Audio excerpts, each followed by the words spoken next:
कांदा निर्यात बंदीला 100 दिवस पूर्ण झालेत।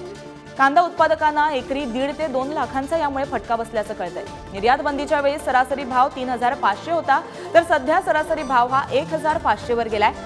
कांदा हे राजकीय पीक बनल्याची संतप्त भावना जी आहे या पार्श्वभूमीवरती शेतकऱ्यांनी व्यक्त केली आहे।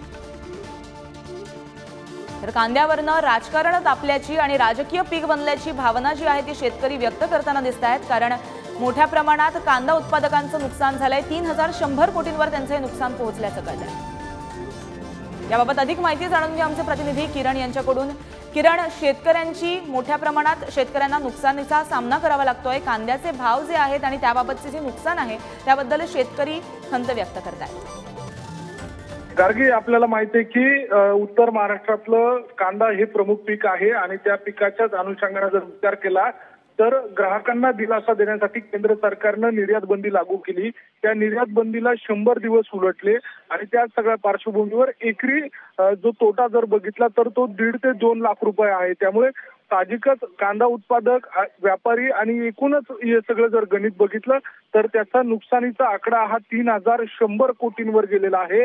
त्यामुळे 3100 कोटी रुपयांचं जवळपास हे नुकसान कांदा उत्पादक शेतकऱ्यांचं झालंय आणि हा मोठा फटका हा शेतकऱ्यांना मानला जातोय। आगामी लोकसभा निवडणुकीच्या अनुषंगानं कांदा हे राजकीय पीक बनण्याची देखील शक्यता आहे। त्यामुळे कांदा निर्यात बंदी करून शेतकऱ्यांना दिलासा देण्याऐवजी तो ग्राहकांना दिलासा देण्यात आला। मात्र शेतकऱ्यांचं यामध्ये मोठं नुकसान झालंय आणि हाच मुद्दा आगामी काळामध्ये निवडणुकीच्या अनुषंगाने चर्चेला जाऊ शकतो। गार्गी जी, किरण, अधिक अपडेट जाणून घेत राहणार आहोत। आपल्याबरोबर जयदत्त होळकर आहेत, लासलगाव बाजार समितीचे संचालक आपल्याबरोबर आहेत। जयदत्त जी, शेतकऱ्यांनी मोठ्या प्रमाणात खंत व्यक्त केली आहे, धक्कादायक बाब आता ही समोर येते आहे, तुमची काय प्रतिक्रिया आहे?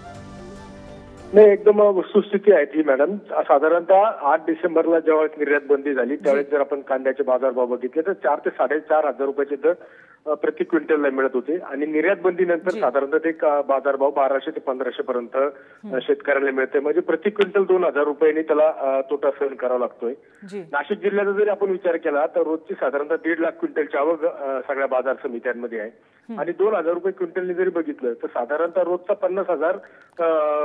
50 कोटीचं नुकसान साधारणतः शेतकऱ्यांचं रोज होऊ राहिलं फक्त नाशिक जिल्ह्यापुरतं। आणि आपण जर मागे 5-7 वर्षापूर्वी जर बघितलं, 5-10 वर्षापूर्वी बघितलं तर आपण कमीत कमी 20 ते 25 लाख मेट्रिक टन कांदा हा निर्यात करत होतो आणि आज तो फक्त 50,000 टन कांदा जर निर्यात करणार असू तर त्यामुळे अत्यंत दुर्दैव असा निर्णय की कांदा मोठ्या प्रमाणात उपलब्ध असताना सुद्धा अशा पद्धतीने निर्यात बंदी करणं एकदम चुकीची बाब आहे आणि त्यामुळे शेतकरी प्रचंड मेटाकुटीस आलेला आहे। जी, आणि कांदा निर्यात बंदीला जवळपास 100 दिवस पूर्ण झालेले आहेत, तरी सुद्धा हा जो तिढा आहे तो कायम आहे। शेतकऱ्यांना कुठल्याही प्रकारचं समाधान मिळत नाहीये, काय सांगाल? सातत्याने सभागृहामध्ये शेतकऱ्यांना आम्ही मदत करतो असं दाखवलं जातंय। वेगवेगळ्या अनुदानाच्या घोषणा सुद्धा झालेल्या आहेत यापूर्वी सुद्धा, परंतु ते अनुदान तरी शेतकऱ्याला मिळतंय का? 200-300 रुपये अनुदानाच्या घोषणा त्या ठिकाणी होतात आणि त्याचा सुद्धा 5-5, 6-6 टप्पे केले जातात। त्यामुळे शेतकऱ्यांकडे बघण्याचा दृष्टिकोन शासन बदलणार आहे की नाही हा खऱ्या अर्थानं शेतकऱ्यांच्या मनामध्ये प्रश्न आहे। कांदा हा एकमेव फक्त महाग गोष्ट आहेत का?